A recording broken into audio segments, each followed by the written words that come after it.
नमस्कार दोस्तों, मैं सिद्धार्थ पटेल आप लोगों के साथ करता हूं आपके अपने इस यूट्यूब चैनल सिद्धू ट्रिक की मैथ पे। दोस्तों ये वर्गमूल और घनमूल का हमारा पार्ट 3 है। इसके पहले ऑलरेडी पार्ट फर्स्ट और पार्ट सेकंड बन चुका है। तो अगर आपने उन इंपॉर्टेंट वीडियो को नहीं देखा है तो उसका प्लेलिस्ट का लिंक हमने नीचे डिस्क्रिप्शन में साथ ही साथ आई बटन में दोनों जगह प्रोवाइड कर दिया। आप जहाँ से भी चाहें देख सकते हैं, या अगर आप डायरेक्ट चाहें प्लेलिस्ट में, वहाँ जो भी हमारी इंपॉर्टेंट वीडियो बनी है साथियों, जो कि आपकी मैथ की हों या फिर रीजनिंग की हों, दोनों ही हम इम्पॉर्टेंट वीडियो आपके लिए लाते हैं जो कि आपके प्रीवियस ईयर में पूछे गए क्वेश्चन होते हैं। साथियों आप देख सकते हैं कि यहाँ पे हर एक क्वेश्चन किसी न किसी एग्जाम में पूछा गया क्वेश्चन होता है। तो इस तरीके से हम मोस्ट इम्पॉर्टेंट क्वेश्चन आपके लिए लाते हैं। तो इसलिए अगर आपने वो इम्पोर्टेंट वीडियो नहीं देखी है तो आप जाइए और उनको भी वॉच कर लीजिए। तो चलिए बिना टाइम को गवाए हुए करते हैं वीडियो को स्टार्ट। तो हमारा वर्गमूल घनमूल का फर्स्ट क्वेश्चन है कि करणी में 64,009 किसके बराबर होगा। अर्थात करणी में अगर 64,009 है तो सिंपल सी बात है कि हमें क्या करना है, इसका वर्गमूल निकालना है। और वर्गमूल निकालने के लिए मेनली बात करें तो दो विधियां हैं, एक गुणनखंड विधि और एक भाग विधि। तो यहाँ हम आपको भाग विधि से वर्गमूल निकालना सिखा देते हैं। चलिए देख लेते हैं। 64 फिर 009, ठीक है। देखिए वर्गमूल निकालने के लिए आपको स्पेशली यहाँ पे जोड़ा बनाना पड़ता है। जैसे कि अगर यहाँ पे 5 अंक हैं तो यहाँ पे एक अंक का जोड़ा नहीं बनेगा। बाकी जो आपके राइट साइड में है, जैसे कि ये 4 0 और 09, ये 4 अंक हो गए तो इनका दो का जोड़ा बन गया। बाकी बचा कौन, 6 बचा जिसका जोड़ा नहीं बना। तो सबसे पहले हमें इस 6 को सॉल्व करना है। तो हमें एक ऐसा अंक लेना है कि जिसका आपस में गुणा करने पे 6 से ज़्यादा ना हो। जैसे कि हम यहाँ पे 2 ले लेते हैं, ठीक है। यहाँ भी हम 2 लिख देंगे। तो 2 में 2 का गुणा करेंगे तो कितना आ जाएगा, 4, और 2 को हम यहाँ भी लिख देंगे। अब 6 में से 4 घटा तो कितना हो गया, 2 हो गया। तो ऊपर का जब उतरेगा अंक नीचे तो वो जोड़े में उतरेगा। जैसे कि 4 0 जोड़ा है तो यहाँ पे हम 4 0 उतारेंगे, ठीक है। तो 2 और 2 कितना हो गया, 4 हो गया। तो अब हमें एक ऐसा अंक लेना है, एक ऐसा नंबर लेना है कि जिसका आपस में गुणा करने पे इनसे 240 से ज़्यादा ना हो। तो हम यहाँ पे 5 ले लेते हैं, ठीक है। और यहाँ पे भी हम 5 ले लेते हैं। तो 5 का अगर हम गुणा करेंगे 45 में तो कितना आएगा, 5 5 25 और 4 चौका 20 तो 22। कितना आया साथियों, 225। अब 225 240 में घटा दीजिए और 5 को यहाँ लिख दीजिए। तो 45 में 5 जुड़ा तो कितना हो गया, 50, ठीक है। अब 240 में 225 को आपको घटाना है। तो 10 में से 5 गया तो 5, और 3 में से 2 गया तो 1, और फिर बचा है 09, ठीक है। तो अब आपको एक ऐसा अंक लेना है कि जो कि 1509 से ज़्यादा ना हो। तो हम 3 ले लेते हैं और यहाँ पे भी 3 ले लेते हैं। तो 3 3 के 9, ठीक है। 0 का 0 और 5 3 15, कितना हो गया, 1509 हो गया। यानी कि 64,009 का वर्गमूल कितना हो गया, 253 हो गया। कितना हो गया साथियों, 253।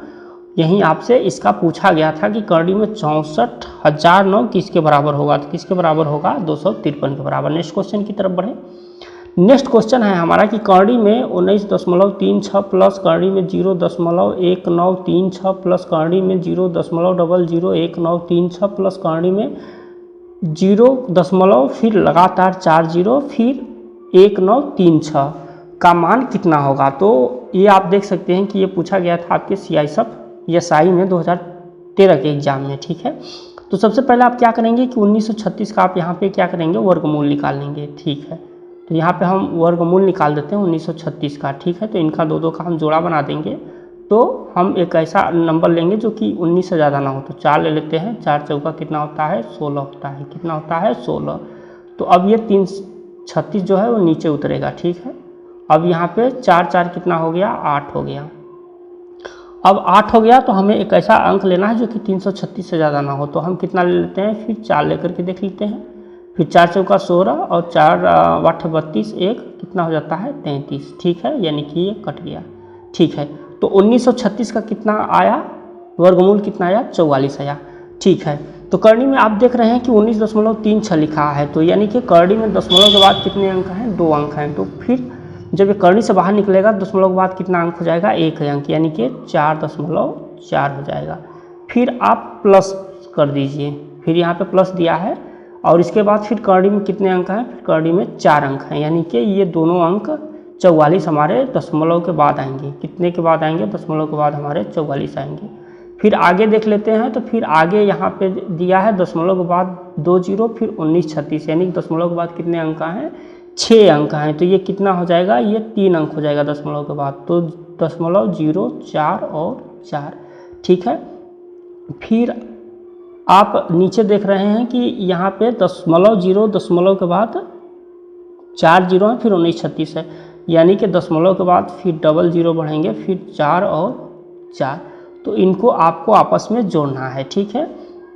तो देखिए अगर हम बात करें तो इनको हम जोड़ने के लिए यहाँ पे हम क्या करते हैं, इनको मिटा देते हैं, फिर हम आपको काफ़ी इजी तरीके से बता देते हैं जोड़ना, ठीक है। काफ़ी इजी तरीके से आप इनको जोड़ सकते हैं। कैसे, देखिए आप एक सीक्वेंस में इनको लिख दीजिए।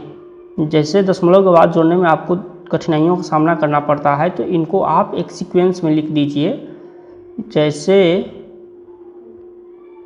यहाँ से बोला जाए तो इनको हम मिटा देते हैं, फिर हम आपको बताते हैं, ठीक है।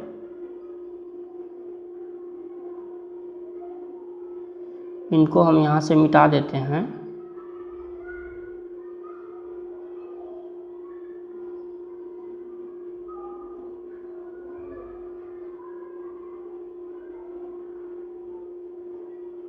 ठीक है, चलिए अब इसके बाद देखिए आप, इसके बाद देखिए आपका आया कितना है, आपका आया है साथियों यहाँ पे 4.4, फिर कितना आया है दशमलव, फिर 4, फिर कितना आया है 0.044, फिर आया है दशमलव के बाद 2 जीरो, ठीक है। तो फिर यहाँ पे लिख दीजिए दशमलव के बाद 2 जीरो, फिर 4 और 4। अब इनको आप आपस में आसानी से जोड़ सकते हैं। जैसे कि यहाँ 1 4 है, तो आप नीचे 1 4 लिख दीजिए, फिर यहाँ दशमलव ऊपर जब आप देखेंगे यहाँ से, तो दशमलव के बाद यानी 4 यहाँ पे भी, 4 वहाँ पे भी, 4 4 जोड़ेंगे तो कितना हो जाएगा, 8 हो जाएगा। फिर यहाँ पे 0 है और यहाँ पे देखिए आप 0 है, फिर 4 है, फिर 4 है, तो जब ये जुड़ेंगे तो कितना हो जाएगा, 8 हो जाएगा, ठीक है। फिर आगे हम देख लेते हैं दशमलव के बाद कितना है, दशमलव के बाद यहाँ 4 है, यहाँ 4 है, यहाँ 0 है, यहाँ 0 है, तो 4 और 4 मिलकर कितना हो गए, 8 हो गए, ठीक है। यहाँ 4 उतर जाएगा, ठीक है। यानी कि 4.888 फिर 4 कितना है साथियों, 4 दशमलव, इसके बाद लगातार 3 बार 8 और फिर 4, यानी कि ऑप्शन नंबर सी इसका करेक्ट आंसर हो जाएगा। तो कुछ आप इस तरीके से दशमलव के बाद जितने अंक हैं काफ़ी आसानी से उनको जोड़ सकते हैं, ठीक है। तो नेक्स्ट क्वेश्चन की तरफ बढ़ें। तो नेक्स्ट क्वेश्चन है हमारा कि करणी में 400 प्लस करणी में 0.04 माइनस करणी में 0 फिर लगातार 5 जीरो फिर 4। तो करणी में अगर हम 400 है तो वो किसका वर्ग होता है, 20 का वर्ग होता है, ठीक है। और इसके बाद अगर करणी में बात किया जाए तो 0.04 है, यानी दशमलव के बाद कितने अंक हैं, 2 अंक हैं। तो करणी से बाहर जब निकलेंगे तो दशमलव के बाद कितने अंक हो जाएंगे, दशमलव के बाद फिर 1 अंक हो जाएगा। तो 2 किसका वर्ग होता है, 2 का वर्ग कितना होता है, 4 होता है, यानी 4 का वर्गमूल कितना होता है, 2 होता है, ठीक है। फिर आप माइनस कर दीजिए और फिर देखिए 0 दशमलव के बाद फिर कितने जीरो हैं, 5 जीरो हैं, फिर 4 है, यानी दशमलव के बाद कुल 6 अंक हैं। तो फिर दशमलव के बाद कितने अंक हो जाएंगे, 3 अंक हो जाएंगे, यानी कि 00 फिर 2। तो इनको आप जोड़ दीजिए, ठीक है। जैसे कि बीच में अगर 20 में 0.2 जोड़ेंगे तो कितना हो जाएगा, 20.2। अब आपको इनमें से घटाना है, कितना घटाना है कि 0.00 फिर 2 घटाना है, ठीक है। तो आप इनको काफ़ी आसानी से घटा सकते हैं, आप यहाँ पे 00 बढ़ा दीजिए, ठीक है। अब देखिए यहाँ पे 10 में से 2 गया तो कितना हो गया, 8 हो गया, ठीक है। यहाँ कितना बचा, 9 बचा, 9 में से 0 गया तो 9 हो गया, ठीक है।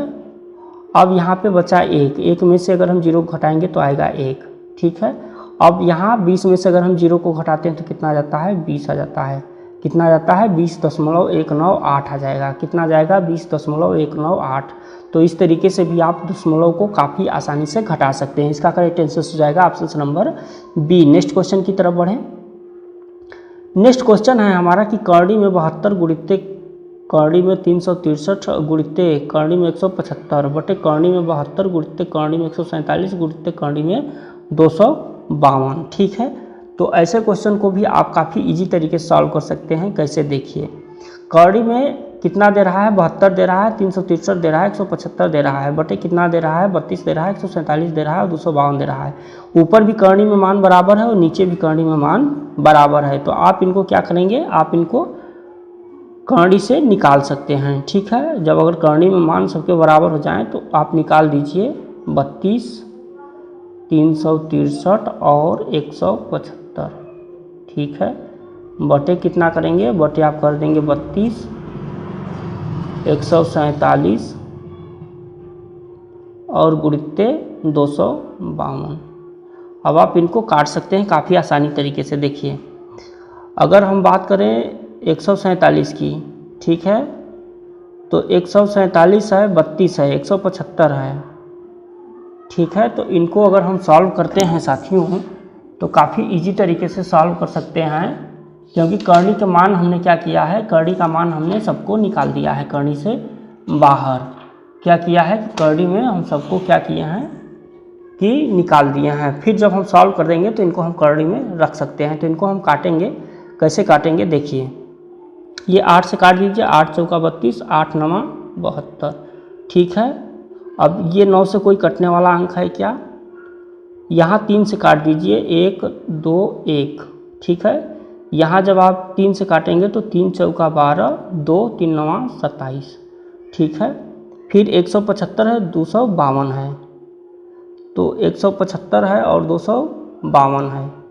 तो आप इनको क्या कर सकते हैं कि इनको आप 3 से काट सकते हैं। 3 से अगर आप काटेंगे तो 3 बचे 15, 2 25, सॉरी ये 3 से नहीं कटेगा, 3 से नहीं कटेगा इनको, तो हम काट देंगे 7 से हम इनको काट देते हैं। 7 3 का कितना होता है 21, 4 42, 7 छक्का 42 और इनको हम 7 से काट देते हैं। 7 गुना 14, 3 और 7 बचे 35। अभी आया 25, 121 और 9। ठीक है, तो अभी देखते हैं कुछ कटने वाले अंक हैं क्या इसमें, तो नहीं है, तो हम इनको करनी में ले सकते हैं। ठीक है, यहाँ हम इनको करनी में ले लेते हैं। ठीक है, करनी में 9 गुणित्ते 121 गुणित्ते 25। ठीक है, बटे कितना कर देंगे, बटे हम कर सकते हैं 4 49 और कितना 36। अब इनको हम करनी में से निकाल सकते हैं। करनी में से अगर हम 9 को निकालेंगे तो कितना जाएगा 3। ठीक है, और 121 को निकालेंगे तो कितना जाएगा 11। ठीक है, और फिर 25 को निकालेंगे तो 5 आ जाएगा, बटे 25 है, कितना है 4 है, 49 है, 36 है, 4 है, 49 है, 36 है, 4 का मतलब 2 हो गया, 49 का मतलब 7 हो गया और 36 का मतलब 6 हो गया। ठीक है, तो आप इनको काट सकते हैं। 3 दुना कितना हो गया 6 हो गया, यानी कि 7 दुना 14 दुना 28 और 11 पचे 55। कितना आ जाता है साथियों 55/28। कितना आ जाता है 55/28। ऑप्शन से नंबर 20 का करेक्ट आंसर हो जाएगा। ठीक है, नेक्स्ट क्वेश्चन की तरफ बढ़ें। नेक्स्ट क्वेश्चन भी हमारा कुछ उसी तरीके से है साथियों, जो कि आपने प्रीवियस क्वेश्चन को किया था। करनी में करके 0 फिर 081 फिर गुणित्ते 0.324 गुणित्ते 4.624 और नीचे है 1.5625 गुणित्ते 0.0289 गुणित्ते 72.9 गुणित्ते 64 का मान कितना होगा। ठीक है, ये देख सकते हैं कि आप एसएससी सीजीएल 2013 में पूछा गया क्वेश्चन था। तो दशमलव के बाद देखते हैं ऊपर कितने अंक हैं। ऊपर 3 अंक हैं, फिर 3 अंक हैं, फिर 3 अंक हैं, यानी 9 अंक है। नीचे दशमलव के बाद 4 अंक हैं, फिर 4 अंक हैं, फिर 1 अंक है, यानी कि ऊपर और नीचे दोनों मान क्या हैं, दोनों मान बराबर हैं। तो चलिए अब हम इनको करनी में ले करके क्या करते हैं, आपस में मान लिख करके काट देते हैं। ठीक है, 324 है और गुणित्ते कितना है 4624 बटे कितना है 15,625 गुणित्ते 289 गुणित्ते 729 और गुणित्ते कितना है 64।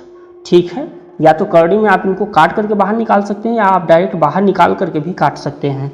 तो अगर हम इनको निकालते हैं बाहर तो ये हमारा कितना आ जाता है 81 है तो 9 आ गया।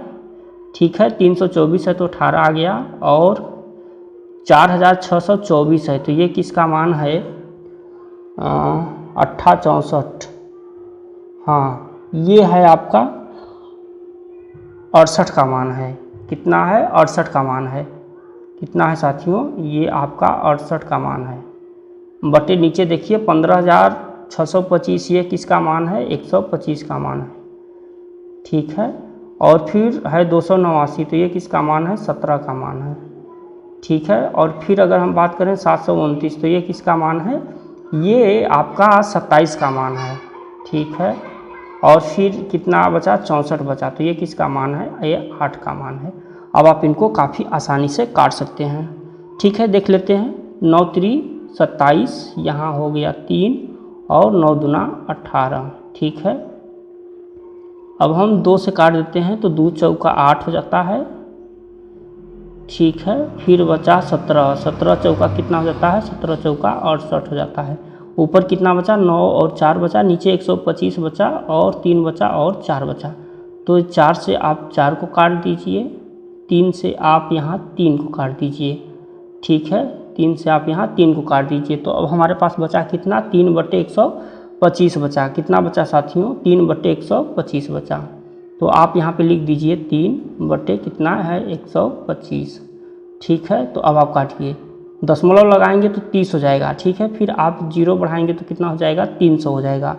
तो 125 दूना कितना होता है? 250 हो जाता है। बचा कितना? 50 शेष बचा, यानी हो गया 500। तो 125 चौका कितना होता है? 500। ठीक है। कितना आया correct answer? Option number C इसका करेक्ट आंसर हो जाएगा। नेक्स्ट क्वेश्चन की तरफ बढ़ें।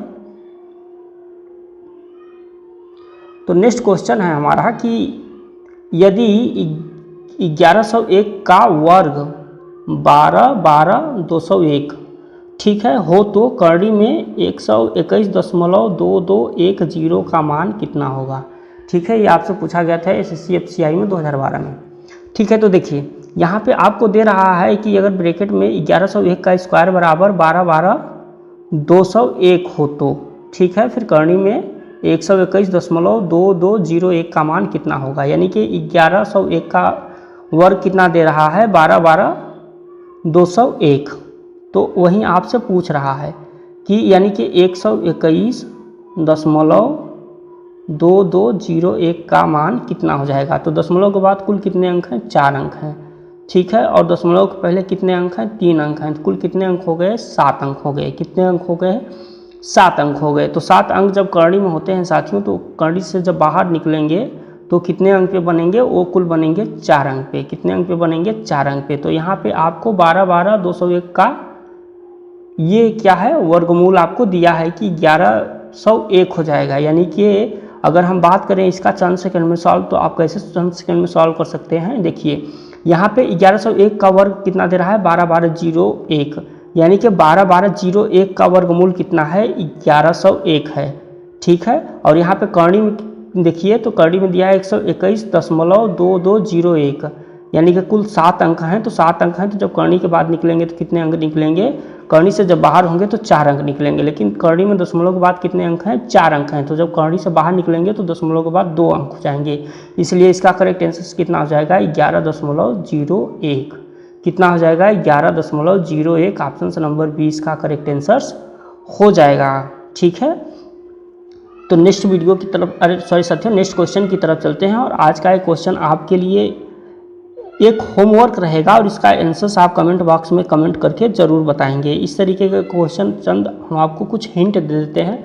पहले आपको इसमें क्या करना पड़ेगा? इसमें 169 का 21 में गुणा करके फिर आपको 51 जोड़ करके फिर उसका आपको वर्गमूल निकालना है। और इसका आंसर्स आप कमेंट बॉक्स में कमेंट जरूर करेंगे। तो चलिए मिलते हैं नेक्स्ट वीडियो में, तब तक के लिए जय हिंद।